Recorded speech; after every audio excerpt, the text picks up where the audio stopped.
The following program, The Lightning Strike, is sponsored by Mohammed Fahim, and to the extent applicable, their guests. The views and opinions expressed therein do not necessarily reflect those of Heartland Signal, LLC, or its management.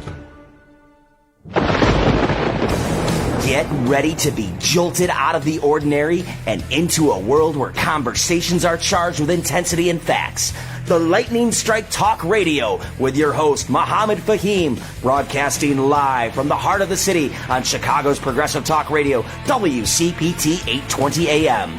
Welcome to a radio show that charges through the airwaves with an electricity like no other. Here's your host, Mohammed Fahim.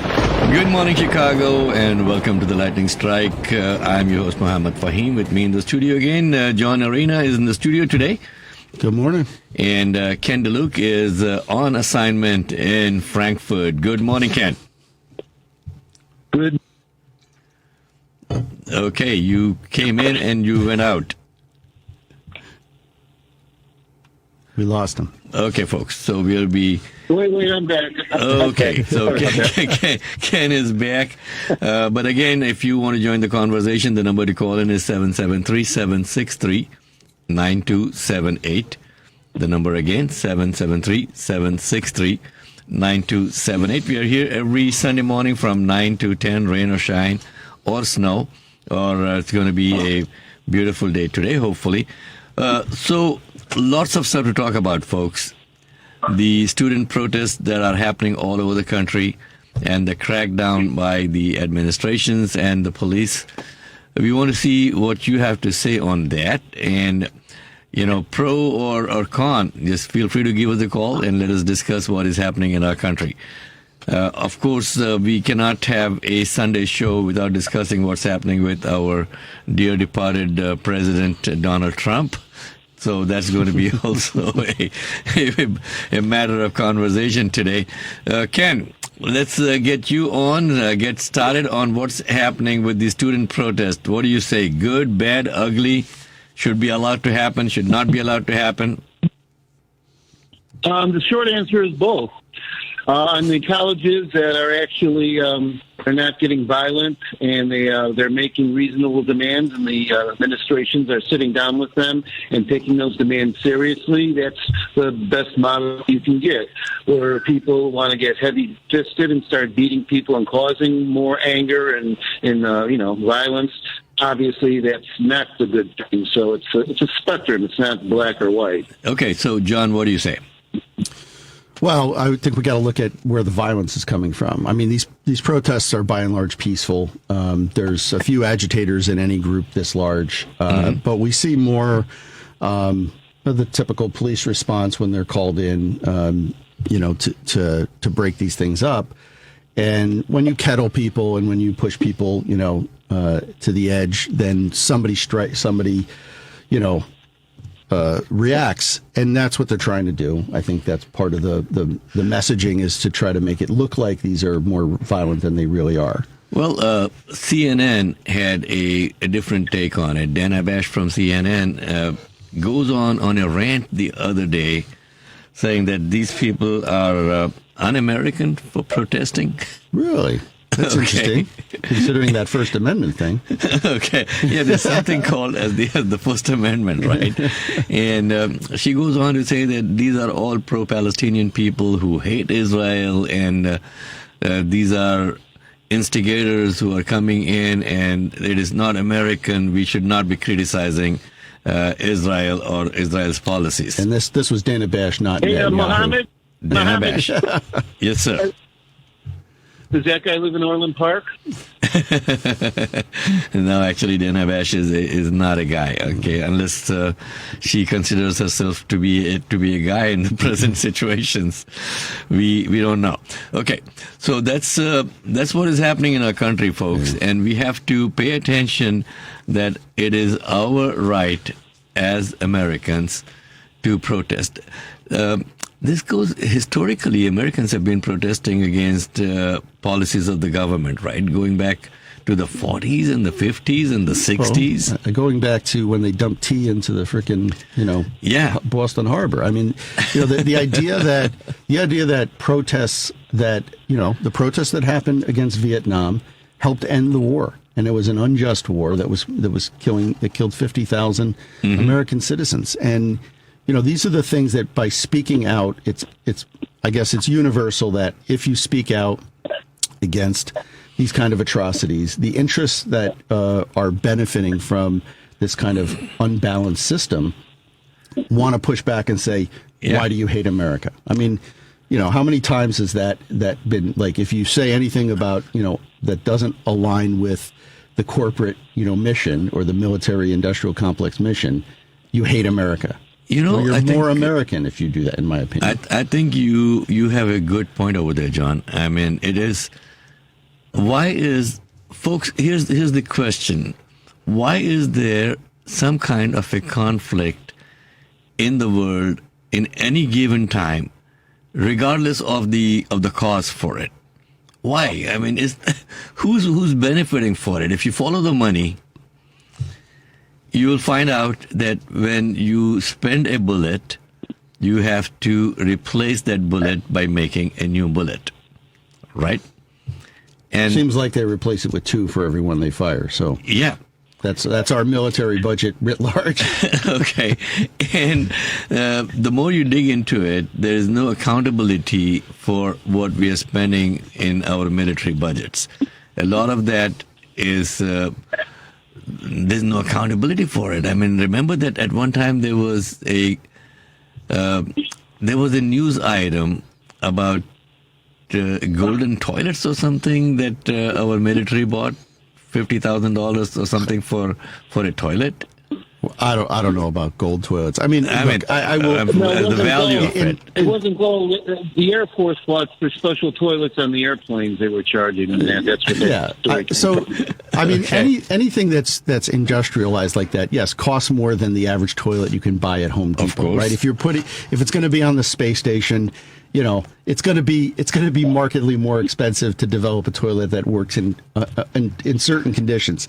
But to compare things, and this is the constant refrain, is like, why don't we do things like we do at our kitchen table and balance? Well, government doesn't work that way, and so you can't look at government as a business, and you can't look at military expenditures as a contrast to what it costs to roof your home. Okay. So that's where this kind of constant, like, either on one hand they want all the military spending, on the other hand they want to pay $75 for a toilet and put it on a jet plane. I mean, like, how's that going to work out? Okay, so I'm looking at the military expenses by country. Okay, the USA and China remain the top 2 biggest spenders in the world, and both increased their military spending in 2023. The U.S. is spending like $916 billion, while the Chinese spending was an estimated $296 billion. Now, let me ask you this. How many countries did China attack to spend the $296 billion? None, but they're building more. They're building more Navy. Their Navy has been increased. And our $916 billion that were spent, and we are not talking about all the money that we are giving to Israel and other countries, okay? No. Russia's military spending grew by 24% to an estimated $109 billion. What has the world benefited from all this spending, John? That's my question.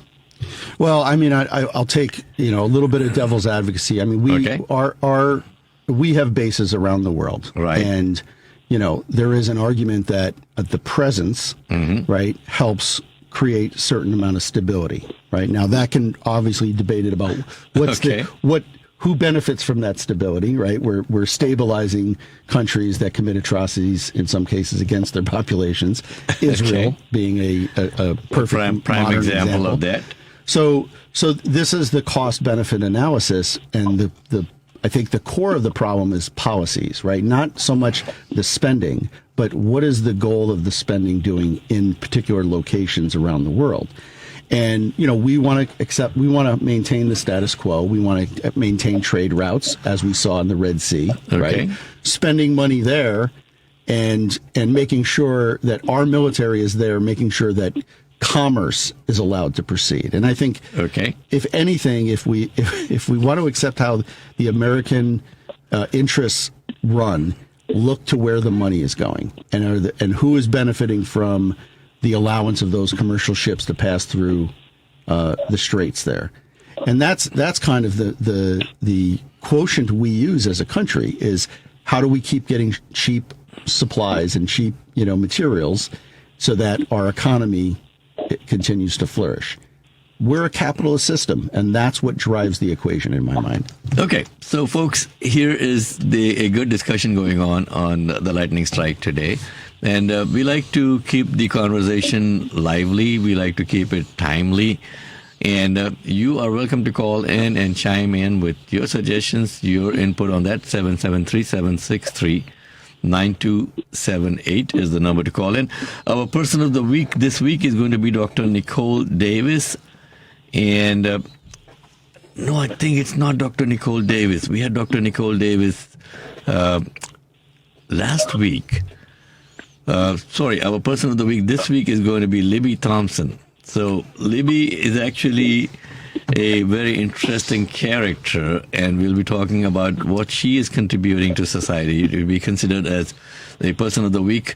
We'll take a quick break, and we'll be back on the other side of the break. We're discussing things that is happening with the college campuses today and what is happening with our good friends over at the trial of the century is how it is being how it's being promoted now. Trial of the century, John? It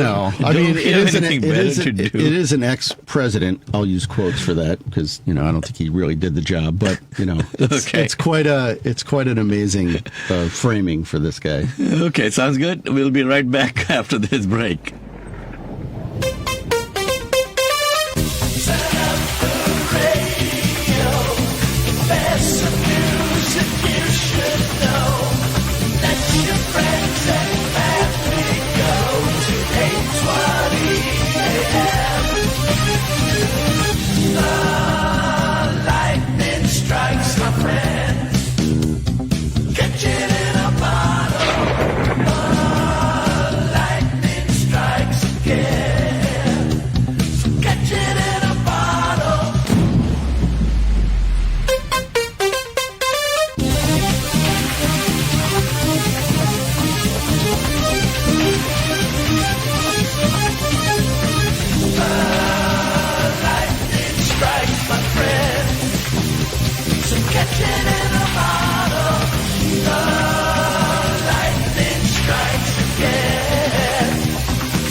Hey folks, did you know there's a program in Illinois that if you qualify for it would allow you to get solar installed in your home at no out-of-pocket cost? The benefit to you would be a reduction of your electric bill, possibly as high as 30 to 50%, and more importantly, you would take out the uncertainty of almost guaranteed future price increases imposed from your electric company. If you'd like to see if you can qualify for this program, call Ken DeLuke at 312-617-8979. That's 312-617-8979. Help us save the environment and change that electric bill burden. Welcome back to the Lightning Strike with Mohammed Fahim.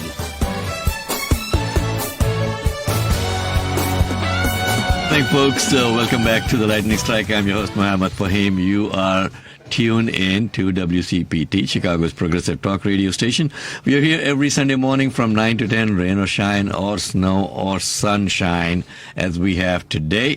And the number to call in if you want to join the conversation, 773-763-9278. Our friend Ron is calling in from Michigan. Ron, thank you so much for listening all the way from Michigan. Man, you listen every Sunday.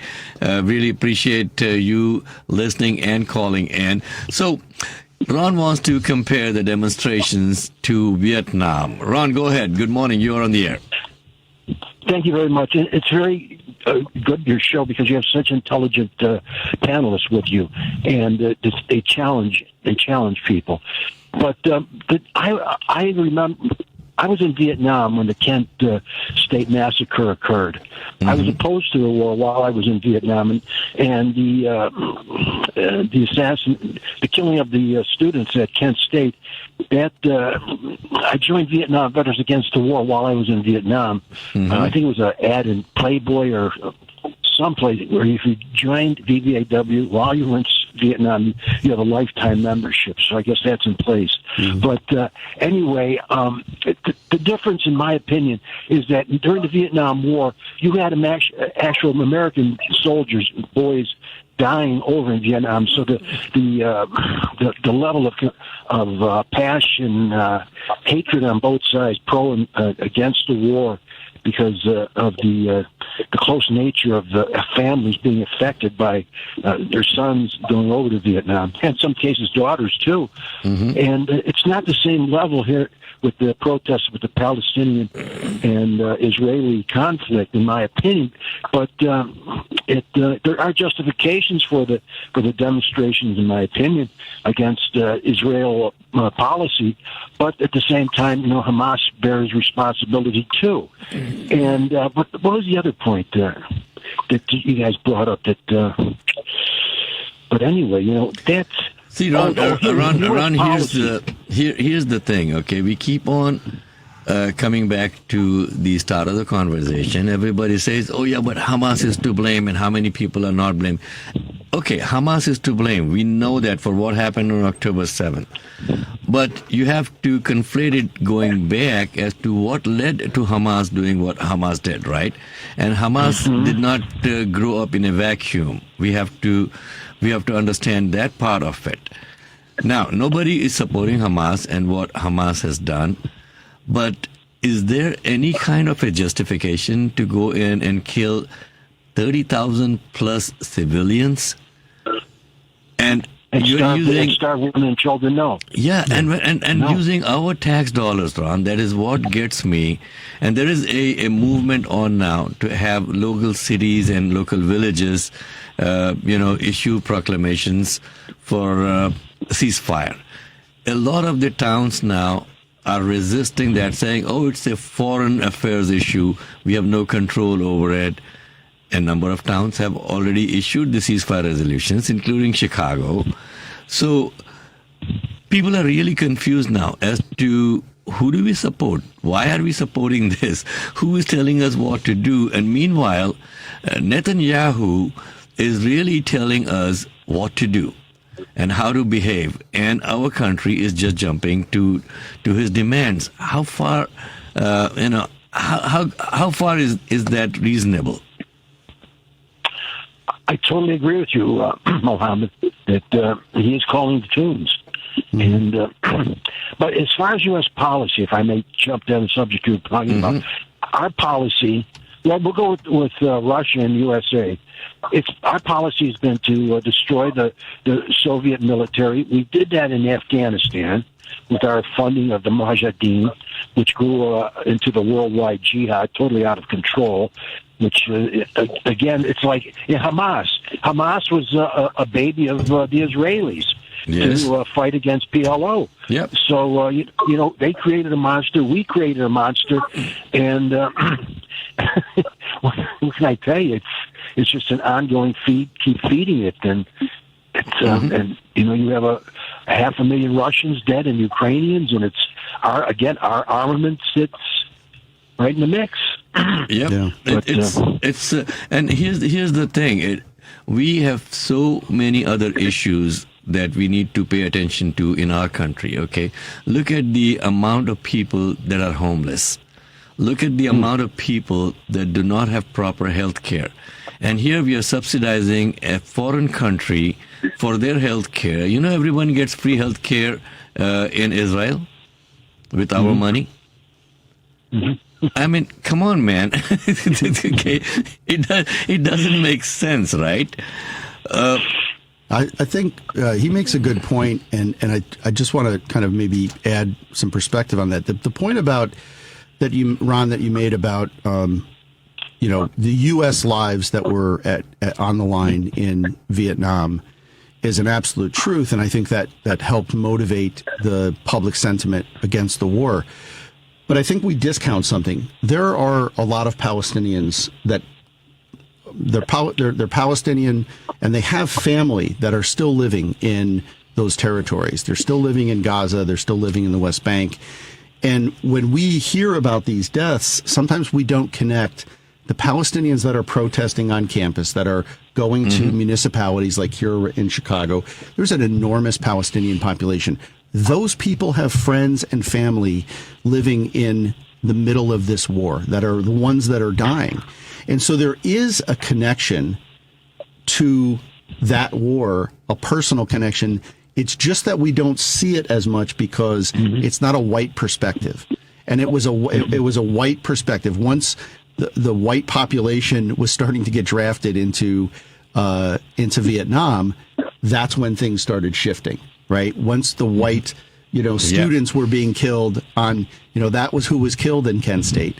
And then it becomes an issue. And so it still comes down to this kind of colorblindness to the losses of people who get discounted because they're minorities versus how does it affect the white perspective in this country? John, over the years now, how many of our Congress people and senators have had their family in the military? I would say John McCain. John McCain had 2 sons in the Navy, one in the Marines. Senator Tim Johnson had 1 son in the Army. Joe Wilson had 3 sons in the Army National Guard, 1 in the Navy, and John Klein had 1 son in the Army. That's all that I can think of. Well, Mike Johnson's son is about to go into I don't know if you right around his shift on Ukrainian funding was when his son is going to be deployed. Okay. So I wonder if there is a calculation there that by a guy who actually has some control over whether that money gets spent. And also, by the same token, I want to know, I wonder how many of our current Congress people have served in the armed forces. 50% at some point. Oh. That's my guess. I have no idea. I seriously doubt it. Ron, you got any idea how many members of our Congress have served the country in the armed forces? I don't, Mohammed, but I would guess it would probably be about, I would say 15, at the most 20%. But it'd be interesting. I have a son who's in uniform right now. And my brother served in Vietnam too. My father served in World War II, and so we have many Muslim Americans who serve. Of course, I mean I've got cousins in the army. Okay, right now I have got cousins who are serving in the U.S. Armed Forces. So it's not so much a Muslim or a Christian or a Jewish point of view. I'm trying to figure out how many of our elected representatives have got their children serving the country in the armed forces? How many of your elected representatives have served themselves in the armed forces? And here we have got so many things that are happening in our country that we should be paying attention to. Our infrastructure is short. We are borrowing money like crazy from China to pay bills. And we are spending money like crazy trying to support a foreign country. And there was a recent study as to how many people in our Congress have been supported by AIPAC. It'll drive you nuts if you go to opensecrets.org, which is the website, and check out who is buying our Congress people. I'm telling you, you're not going to sleep at night. Okay. I have some numbers if you want to hear them about from the Pew Research Center. Back in the 83rd Congress in 1953, looks like about 70% had served in the military, were veterans. Okay. As of the 118th Congress that is in session right now, about 17.2% of those Congress people have served in the military. There you go. So it is a precipitous drop from the high in 1973 when it was about 81%. There you go, Ron. Thank you so much for your service and for your family's service. Again, thank you again for listening. Do chime in from time to time and let your friends and family know that here is a show that we like to discuss things openly. We are not taking sides. The only side that I am ever going to be on, I don't consider, the labels that people put on, like you're a Republican, you're a Democrat. No, we are all Americans first. The labels can come second. And what is in the best interest in the country, man? Let's hold our elected representatives accountable, because we hire these people, and the moment that they get elected, they go on and they are writing laws for the people that are not voting for them, but for the people that are paying for them to be in Congress. Yep. The New Jersey 9th Congressional District, Bill Pascrell is running in the primary, but this time he's being challenged, by the way, by the mayor of Paterson, New Jersey, who stands no chance against Bill Pascrell. Mm-hmm. Bill Pascrell is 82 or 86 years old, He's running for Congress again. My question is why, man? What have you done so far? What value have you brought to the district that you want to run again? Why don't you give someone else with new ideas, new energy, a chance to serve the country? Yes, I call that selfishness. That is what it is. It is nothing but selfishness. And our friend Bill Shepard is on the line also. Bill, good morning. Morning, Mohammed. How are you? Well, we are having a very involved discussion today, Bill. Thank you so much for joining in. We'll be coming back to you and the musical part of the show in just a few minutes. I just wanted to acknowledge that you are there. We'll take a quick break and we'll be back on the other side of the break with more discussions, folks. Feel free to join in. Call in. The number to call in is 773-763-9278.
Hey folks, did you know there's a program in Illinois that if you qualify for it would allow you to get solar installed in your home at no out-of-pocket cost? The benefit to you would be a reduction of your electric bill, possibly as high as 30 to 50%, and more importantly, you would take out the uncertainty of almost guaranteed future price increases imposed from your electric company. If you'd like to see if you can qualify for this program, call Ken DeLuke at 312-617-8979. That's 312-617-8979. Help us save the environment and change that electric bill burden.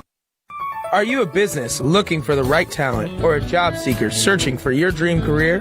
Look no further than the Center for Strategic Solutions, your workforce solution experts. Our experienced team at the Center for Strategic Solutions is dedicated to connecting employers with top-tier talent and helping job seekers find opportunities that truly align with their goals. We're more than just consultants. We're your partners in success. Ready to take your workforce to the next level or land that ideal job?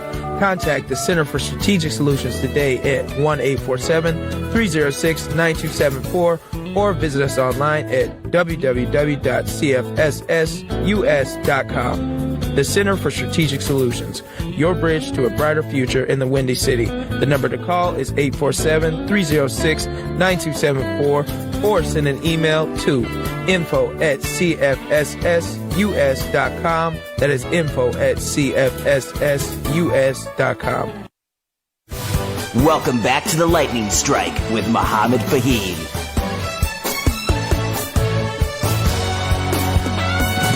Good morning, folks. Welcome back to the Lightning Strike. I'm your host, Mohammed Fahim. With me in the studio, John Arena, and Ken DeLuke is on assignment in Frankfurt, and Ken will be introducing our musical director, Bill Shepard, shortly. But we wanted to go back and talk about something really, really interesting, Ken.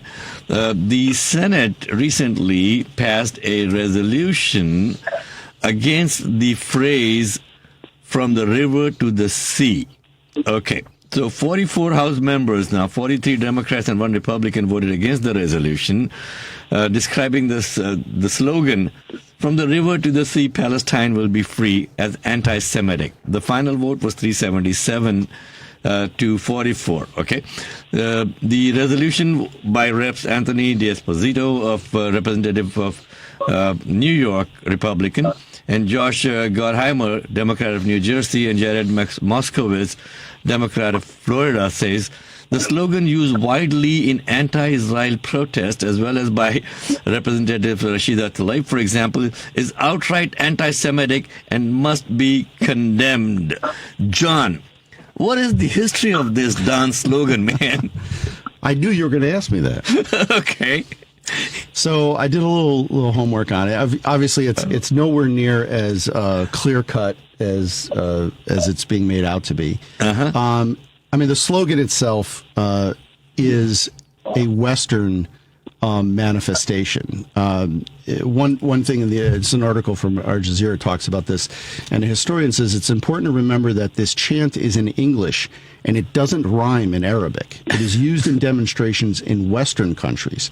The controversy has been fabricated to prevent solidarity in the West with Palestinians. Now, that's one person's point of view, and the challenge here is looking back at, the history of that land. In the Ottoman Empire, so going back to the late 1800s and 1900s, when the Ottoman Empire was still, scraping together a few funds to keep itself alive, it was 78%, that area was 78% Muslim and about 10% Jew. Mm-hmm. And then the Russian Jews were being pushed out in that same time period. And the Ottoman Empire was accepting them because they needed population because of their many wars against Russia had decimated their young male adult population. So they were accepting Jews to come into anywhere in the Ottoman Empire, yet not consolidate, especially not in the Jerusalem area and in the current Israeli footprint. So this has a long history of who claims the land. Mm-hmm. According to some of the research I've done on this, is the phrase is talking about a state where people who have historic claim to that particular part of the world are allowed to live freely. And it does not exclude Jews or Palestinians, but in the modern age, it's again used to try to say it's either you or me. It's either Palestinian or it's Israeli. Right. And the question is an ethno state like Israel, which has basically said, here's Israel, and you have the West Bank, which is supposed to be Palestinian, Gaza, which is supposed to be Palestinian. Mm-hmm. In the current footprint, if you look at a map of the settlements that have been established in the West Bank, there's 700,000 Israelis living illegally on what is supposed to be Palestinian partitioned land. Okay. So this is a problem, right? We look at everything as, well, it's either you or us, and except right now we see a push from the Israeli government to take over land that was ceded to Palestinians and supposed to be controlled by Palestinians. By Palestinians, yep. And we're not talking about Gaza, which is now bombed all to hell. Yeah. And we have Jared Kushner saying, hey, it'd be nice to have a condo overlooking the ocean there, yep. Right? So this is our problem, as we look at everything in a very black and white binary approach, and that's not what the phrase is asking for. It's asking for peace and freedom for people who have claims. The other thing that we have talked about in the past also is, who are the Semites?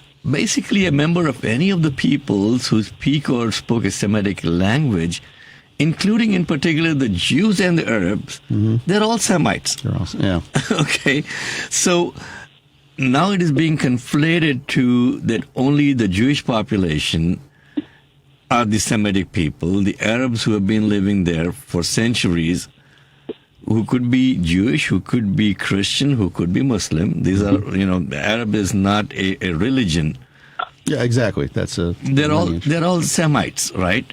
So why are we, our Congress, our Senate, why are we spending taxpayer dollars trying to define a phrase that is being used in a political sense all over the world right now? Well, I think you just said it, because there's a political goal and agenda that they're trying to meet by casting a certain phrase in a certain way that pushes their agenda. Okay, and so that vilifies the other side. That vilifies the other side. And again, that's what we've been saying for a long time now, folks. Our foreign policy is being driven by a foreign country, not by our interest. And that's what it is. And if you want to chime in, the number to call in, 773-763-9278. Ken DeLuke, go ahead and please introduce our master of ceremonies, Bill Shepard. Okay, I will do that. Before that, though, I just want to say a project that we're considering, and this could be a lot of fun for all you musicians out there, the people who write music and don't have any lyrics to put to it, or the people who write poetry and or lyrics and don't have music to put to it. If you want to submit a lyric or a short poem, go and email me at Ken at TLSchicago.com, the Lightning Strike Chicago.com, and give me put down lyrics in the subject line, put down your phone number in there, and then we will send you a lyric. Now, here's the concept. We will take those lyrics and we will submit those to different musicians who have tunes they want to put lyrics to, kind of like the same way Elton John had his partner Bernie. Elton John didn't write a word of music word of lyrics in his life, but he took what his partner gave him and made songs out of it. So enough of you to do this. What we'll do is we'll take the best ones, we'll play it, clips of them on the show. We'll pick one each week, and that one will be the winner for the week. After we get 10 of these or 12 of these, we'll put together an album and then maybe promote it. So with that note, Bill's going to be helping us out and doing a lot of that stuff. And Bill, who do you got in line for this week to talk about? Well, May 11th at the Arcadia Theater, got an excellent band there. I don't know if you recall Honeymoon Suite. Excellent songs. New Girl Now comes to mind. Again, that's May 11th at the Arcadia Theater in St. Charles. That's 105 East Main Street, St. Charles, Illinois. That's a great show. I think I may go there for that one. Okay, and Bill is with his own famous band, the Rockaholics, right, Bill? Yeah, that's why my voice is kind of bad. I played out last night. And, okay. So how long have the Rockaholics been around, Bill? Well, the name's been used several times. So just got into this band about a year and a half ago, and it's been excellent. We've been playing every week and having a great time. But we call it the Rockaholic Chicago. Actually, I haven't admitted to being a rockaholic yet, so I usually promote it as Billy and the Rockaholics. Okay.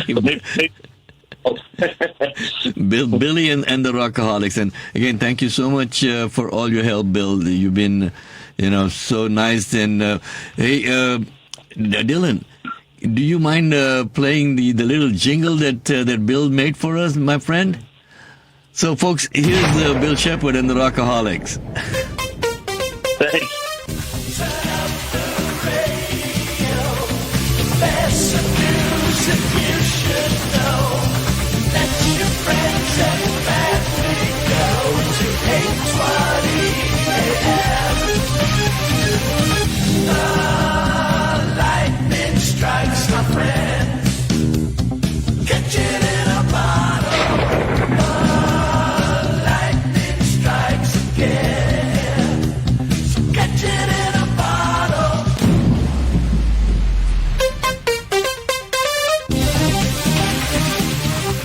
There you go, folks. That is Bill Shepard, Catch It in a Bottle, The Lightning Strikes. Again, thank you so much, Bill, for your help on that. Thank you.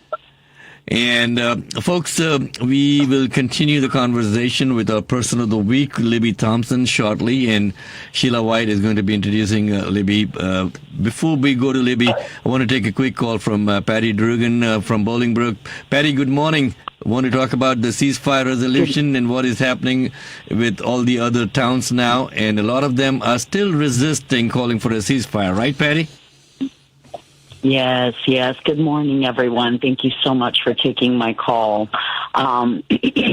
We are now working very due diligently in Glendale Heights, where we are, our brothers and sisters in Glendale Heights are facing serious racism, backlash, for having the audacity to come forward and ask for a resolution. People were heckling in the audience. The young lady that had her hijab on and her beautiful children with her that also had hijabs on.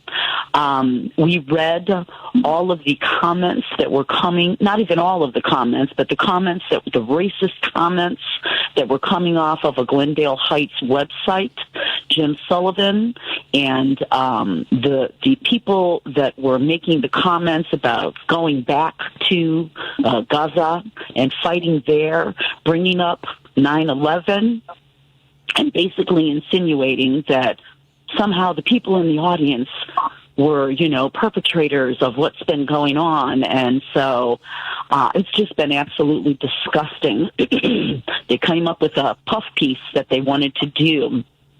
Not even one mention of Gaza, the starvation. I tried to give them pictures of a little girl before the famine started happening over there, and then after, when she had her last breath. One of the board members, don't put that over there. I'm not going to look at that. You can see it all. You can see it all on the videotape. It is absolutely disgusting what happened. So we are going to continue to keep fighting in Glendale Heights, and the other towns also, and the other towns also, folks. So there is all of the towns. A lot of effort being made by concerned citizens to ask our elected representatives to stand up and fight for human rights. That's all these people are asking. And if something is wrong with our system, if people don't want to pay attention to human rights. Patty, thank you so much for calling in. I think we are almost at the end of our show. We have to go back to our person of the week. Feel free to call in again any time. Every Sunday we are here from 9 to 10. We'll take one quick call from Edward. Edward, we're going to give you like 1 minute, my friend. We are almost running short on time today, that you had called in earlier. Go ahead, Edward. You have got something on your mind regarding immigration? Right. I want to recommend Jason DeLeon. He was on CBS Saturday yesterday. Okay. He's an anthropologist, and he talks about stories from migrants that are coming from Central and South America. He's got a book out, so you guys might want to check it out. It's a good thing. You can also look at the video that they did yesterday on CBS Saturday. It's very good. Hold on one second. People that are coming in. If you could please repeat that name, I'm going to make a note of it. We'll see if we can get him on. Yeah. Right. Jason DeLeon. He's an anthropologist. I think it'd be a good person to get on the radio. Absolutely. Yeah. We'll try to reach out to him, or if you have any connections that you have, if you can reach out, feel free to reach out and go to our website, which is tlschicago.com, and you can send in a request through the website to feature someone as a guest on the show also, okay? Definitely. Thank you very much. Have a good week. Thank you, Edward. Thank you for listening in. And with that, Sheila White, good morning, Sheila. Thank you so much again for bringing in interesting people to the Lightning Strike every Sunday. Really appreciate your work on this one. Good morning, everyone. Well, our person is Libby Thompson of Libby Soaps and Candles, and where she creates artisanal products that are luxurious and nourishing for the body and also for the soul. You have an exceptional experience in self-care and indulgence. And Libby, welcome to the show. Tell us a little bit about why you feel it's important to create soaps and candles that are natural for businesses and individuals. Thank you so much for having me, Sheila. I'm thrilled to be here and share a bit about my journey with Libby Soaps and Candles. So with that being said, I started back in 2017 when I began making the handmade soaps. And I've always been drawn to, artistry and the creativity of crafting, starting in my elementary years with, crocheting and things like that. And after I started making the soaps, it wasn't long before I expanded my line to include things like wax melts and candles, bath bombs, sugar scrubs, body butters, and lotions, and things like that. And now adding more natural products like herbs like rosemary and beet juice and carrots. They all have medicinal properties as well as skin properties. They provide a lot of benefits, for our skin, and that's important to me.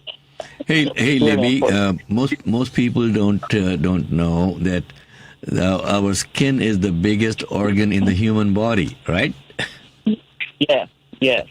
Okay, so folks, Libby Thompson, she is our person of the week, and she is trying to bring some natural healing to the skin with her products. So, Libby, what got you started in this field?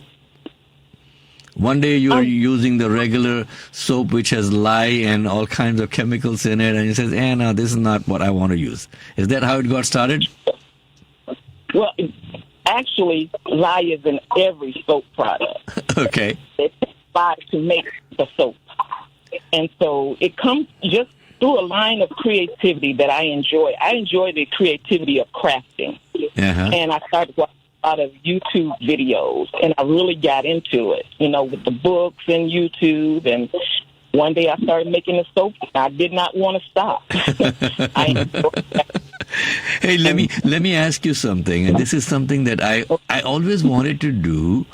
And when we are left with that little sliver of soap after the soap, is over the bar of the soap, I wanted to keep all of those, and I want to melt them and make a new soap out of it. How easy is it to do that? It's very easy. You can grate that soap down, and what I do with mine, I put it in like a slow cooker. I got a small little pot that I can put mine, grate them down, and add water. You can add a little water or add milk to it. It's your choice. Melt it down and reshape it. That's actually very easy. And her soaps and candles, Muhammad, they look so good. It looks like food. And you have to put a label on it, do not eat it, because it's like cherries and bananas, and it looks like you can just eat it. So she has to have a label, do not eat, because it not only smells good, it looks good, but it makes you feel good. Okay, so that's our person of the week, folks. Listen, this show is all about you guys, okay? It is of the people, by the people, for the people. It's not all that. We're not just going to be discussing politics and, talking about local issues and national and international issues all the time. This is all show about what we want you to know about the good people in our community. Howard is calling in from Skokie to talk about the anti-Semitism thing, and he's saying that I'm wrong. We have had that discussion before. Howard, it's very late in the show. Why don't we discuss this next week? And we are about to finish off with our person of the week, and I don't want to take time away from Libby. So, Libby, please continue with what you're saying. First of all, I would like to say people can check out my website at www.libbysoapsandcandles.com. And there I have a line of candles as well as the soap and other skincare products. I do delivery. I do local deliveries. I ship out nationwide. So if anyone who's interested can check out my website. Wonderful. And could you repeat that website again? www.libbysoapsandcandles.com. Okay, www. Excuse me. Is it Libby or Libby's with an S? It's with an S. It's an S at after Libby's. It's an S after soap, and there's also an S after candles. John is looking at that website. Such a beautiful website. Such a beautiful, attractive website, guys. It feels like we're looking at ice creams over there.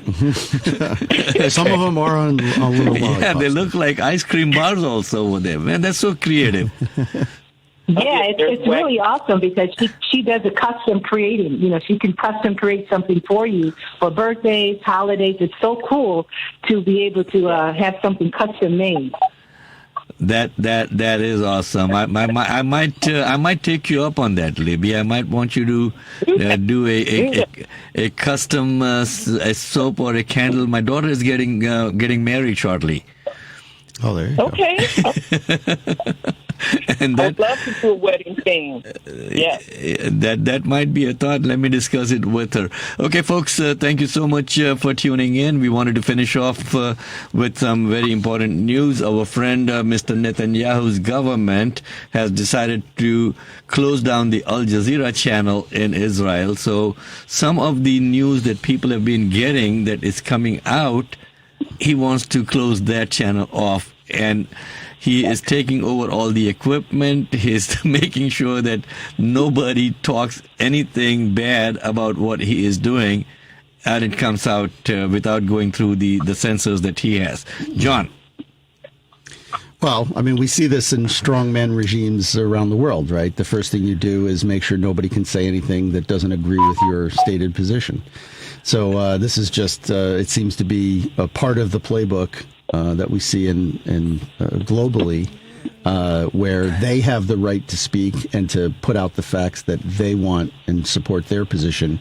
Everybody else doesn't have that right. And that's exactly what is happening in India also, folks. The Indian elections are going on right now. And before the election started, the Indian government under Prime Minister Modi made sure that the media was controlled. They bought over almost all the media houses that were anti-Modi. And then they started jailing all the opposition leaders. And that is how elections are being held in India right now. Could you believe it? This is supposed to be the mother of democracy. Mm-hmm. The world's largest, right? The world's largest democracy. Right now, it is the murder of democracy in India. The elections are going to be a farce. We can almost see that happening right now. And the Modi government has already announced that they're going to be making India into a theocratic Hindu state if they win more than 407 seats, which give them the absolute majority to alter the Indian constitution. So looks like it's going to be goodbye India if Modi wins this time.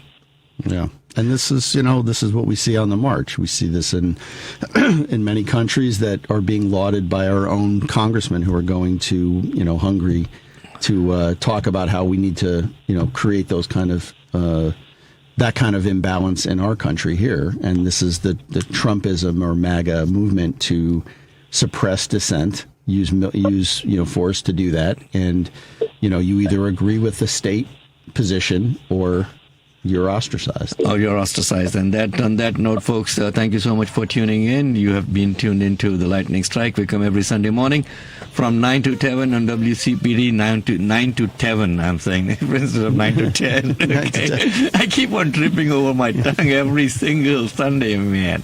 Okay, thank you for listening. Please go to our website, tlschicago.com, to follow us on the internet. And we'll be seeing you again next week. Strikes